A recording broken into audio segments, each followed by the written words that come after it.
Donald Trump won a victory few predicted, everyone, defying not only the polls, but defying the entire political establishment. So how did these experts, so-called experts, get it all so wrong? Though I would like to point out, we here at the Intelligence Report, we have always said from the very beginning that a Brexit-like victory was possible. In fact, even before Brexit, we were talking about how Donald Trump was reaching out to people in these states that were struggling economically in a way that we have not seen, frankly, anyone do since Ronald Reagan. Joining me right now, Emily Ekins, the director of polling at the Cato Institute, former Senator Scott Brown, Democratic strategist John Rowley, and the author of the book GOP GPS, Evan Siegfried. Good to have all of you here. All right, Scott Brown, I'll start with you up there in New Hampshire, where it looks like Maggie Hassan is going to be, your former Democratic governor, is going to be the new senator. It was a tough race with Kelly Ayotte, but overall, your thoughts on how people just got this one so darn wrong. What did they miss?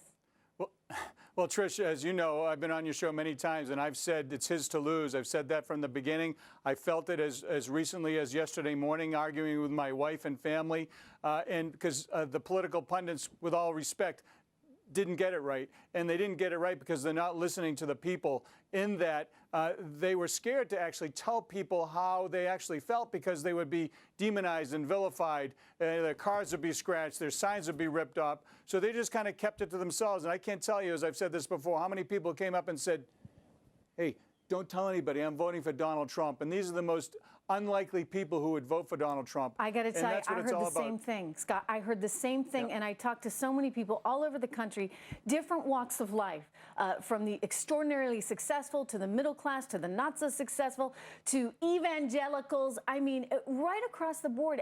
And they were somewhat afraid to say it, but they'd say, look, I really like what he's saying. And we haven't heard people say stuff like this. The political elite, the corruption that is perceived to be in the system, it has corrupted both sides, Emily. And I think this is a giant wake-up call to every single one of those lawmakers in Washington.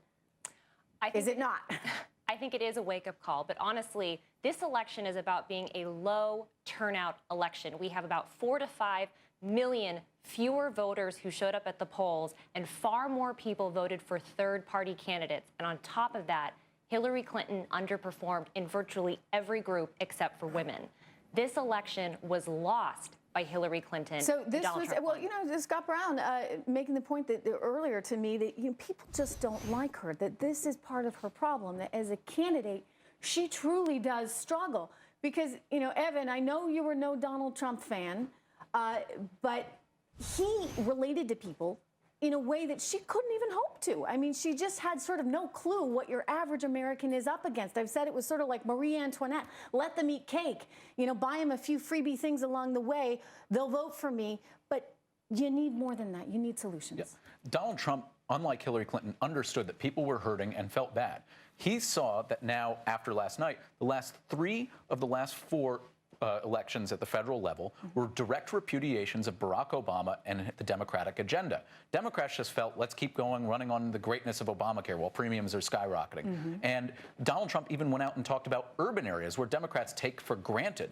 And while I don't think it shifted the vote in terms of turnout it kept people from turning out. In New York City, you have 7-1 Democrat to Republicans, and Hillary Clinton had 4.5 votes. I met a lot of minority, and again, this is just anecdotal. So I would hear these things anecdotally, and I'm scratching my head saying this doesn't make sense with what we're seeing on the polling data, because, you know, it feels as though, you know, the pollsters are living in some kind of New York City, LA bubble. But John Rowley, this is an important thing that Evan brought up, in that Donald Trump was willing to take on these urban communities, minorities, and the challenges they have faced economically, and also just in terms of the crime rates there, in a way that we haven't seen Republicans do. They've been afraid to go there. Did that work to suppress the minority vote, or was it simply that they just didn't like Clinton?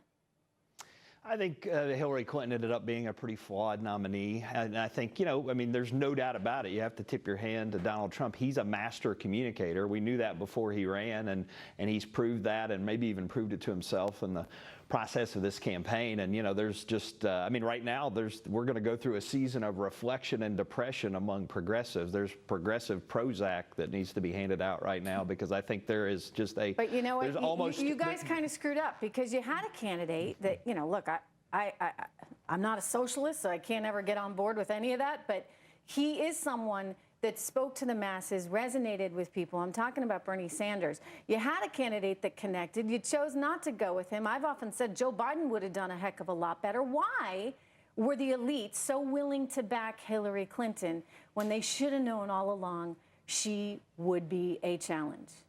Well, there were a few black swans that happened in the general election that I think were hard for anybody to anticipate, and I think they cut both ways. I mean, Hillary feigning was unlike anything we've seen in a presidential race.